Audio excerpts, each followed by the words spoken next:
What's up YouTube, it's your girl Majestic Madness 15 and we're back at it again with another video. I know it's been a hot minute since I have put out a video, just life has been busy and the holidays have been holidaying, but I thought I'd give you guys an update on what my smartphone of the time is. Now, last time we spoke, I was still using the Google Pixel 9. It was my first Pixel. I was really enjoying it. And I was really contemplating, which do I like more? Do I like a Pixel or do I like a Samsung? Do I like Google's UI of Android 15 or do I like One UI, which is the Android UI that I am the most used to? And it pains me to tell you guys, or does it excite me? I guess it depends. You guys decide. But I did switch back to my Samsung. I know, it's crazy. A lot of people in the comments when I first, switched to a Pixel had a lot to say about how like the Android 15 is just kind of like the bare minimum like base version of Android that you could possibly have. And the more that I used that, the more that I understood that. I feel like the Pixel is like the perfect phone to convert an Apple user to using a Android device. It's so simple, it's so seamless, it's so straightforward, bare bones, this is how stuff works. And then we also have some improvements. And I really liked that. I'm not gonna lie to you. I did really like it, but I found the more that I used it, that there were a lot of things that I kind of missed. And I had mentioned in my review video, or I guess more of an update video, that there were things that I had missed and that I kind of over time realized that I didn't need them as much.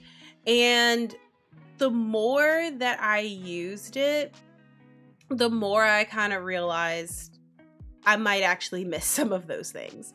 For starters, I found that how I customize my Pixel phone was completely different than how I customize my Samsung phone for two main reasons. One reason being the Samsung phone has stackable widgets, so I used significantly more widgets because I could stack them on top of each other and only take up one amount of space, whereas with the Pixel, they did not have stackable widgets. So I either had to completely cut down on my widgets if I wanted to minimize my home screen, or I had to have more widgets, or even like a page full of widgets, which isn't really my style.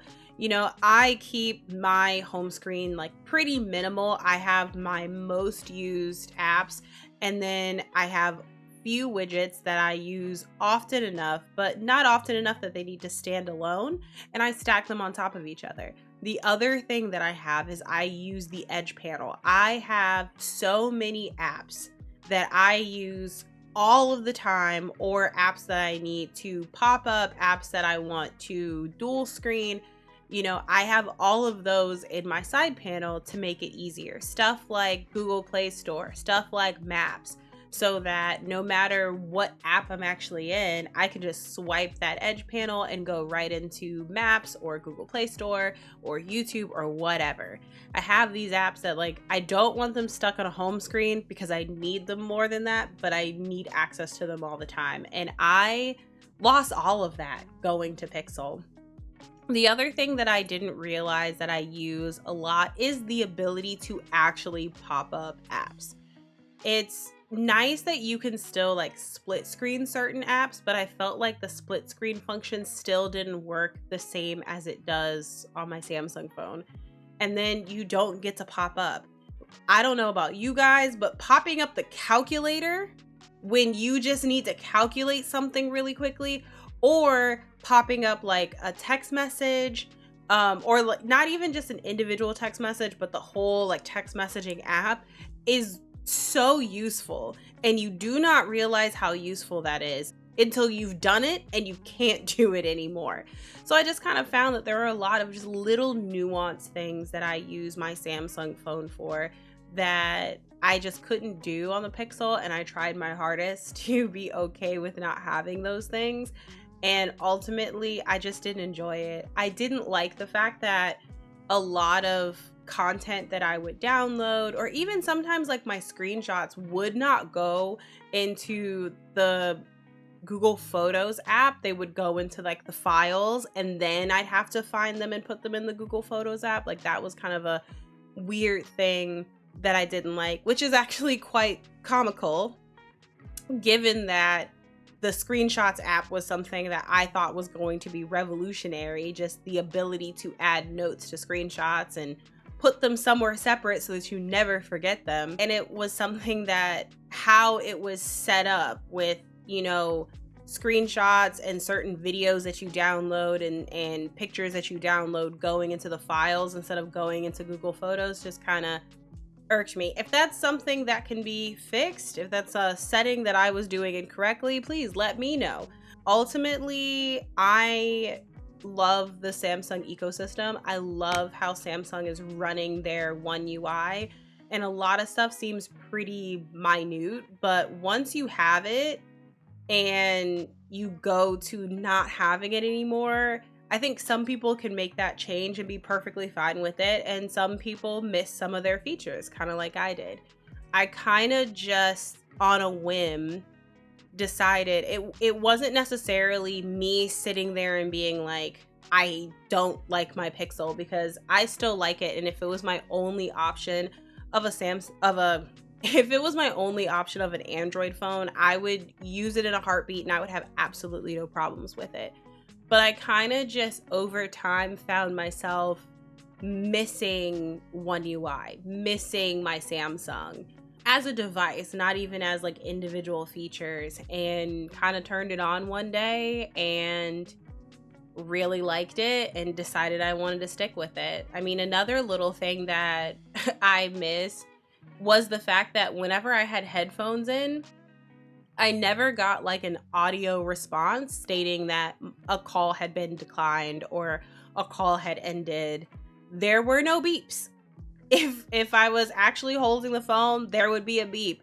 But if I wasn't holding the phone in my hand, there was no beep. So the amount of times that I had accidentally ended calls on my headphones and had absolutely no idea and continued to talk to myself for an extended amount of time, it happened way more frequently than I want to say. But ultimately, like I said, it's not even the little things. It's just I'm used to One UI. I'm used to Samsung. I went back and I was fully prepared to, you know, turn on the phone and decide, no, like I like Google. I prefer being in the Google ecosystem. And I was, you know, perfectly fine with saying, hey, I actually do miss my Samsung and going that way. So I am currently using a Samsung. I do still have the Pixel. I've used the camera. I think the camera is still phenomenal, and I think the camera settings are just one of the things that really makes it shine. One thing that I love that the camera can do that I have not figured out how to do on my Samsung phone is simply dictate which microphone you plan on using. I also much prefer the notification style of the notification shade on the Pixel compared to the Samsung. But, you know, each phone, each ecosystem, each UI has its pros and its cons, and it's up to us as consumers and users to just figure out which ones we like best. I don't want to say that I'll never try another Pixel device, because I think technology is constantly changing. I am currently still waiting to beta test One UI 7 to see, you know, I saw the Android 15, the Google version of that. I have not experienced the Samsung version yet, but I think technology is just ever changing, and who knows? Who knows? I could look at this Pixel in 2 weeks and say, hey, you know what? I think I want to try that again. So I think that's my favorite part of talking about technology and getting the opportunity to try different pieces of technology, is that your opinion can constantly change. You know, I felt like it was a culture shock to switch from a Samsung to a Google.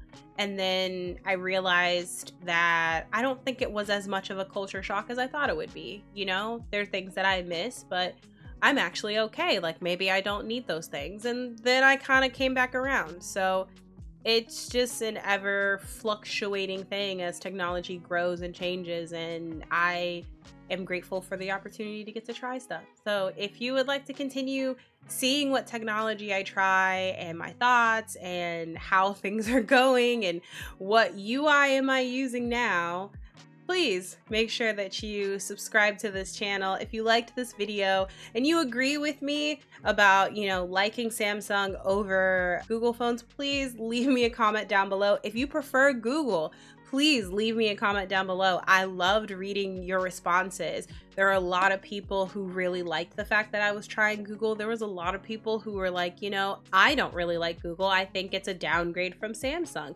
We all have our own opinions, and I love hearing yours and learning and experiencing new things. So please leave me a comment, leave me a like, subscribe to this channel, and I will catch you guys at the next video.